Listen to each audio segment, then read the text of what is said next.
Testing in prisons and public housing. Governor Bill Lee says that is the goal for the month of May. And Lee says some of that testing will be done by the end of the week.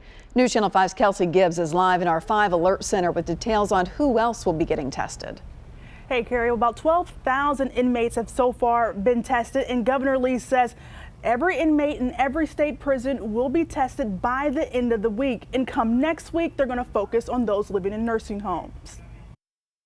We are testing every member and every staff member, every resident and every staff member in our long-term care facilities by the end of this next week.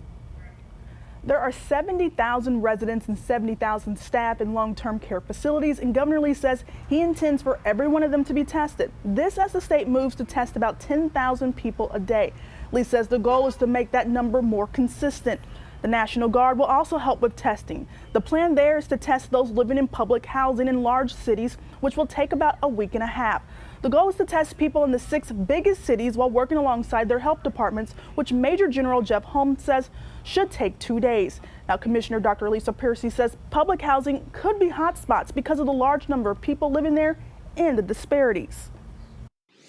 Whether it's language barrier or transportation difficulties that put people into mass transit more often and closer contact, there's a lot of nuances in urban populations that could increase the rate of spread, and that's why we are specifically targeting those areas. Now, Dr. Piercy says because of the target testing, people could possibly expect an increase in the statewide numbers when it comes to positive COVID-19 cases. But for now, reporting live in the 5 Alert Center, Kelsey Gibbs, News Channel 5.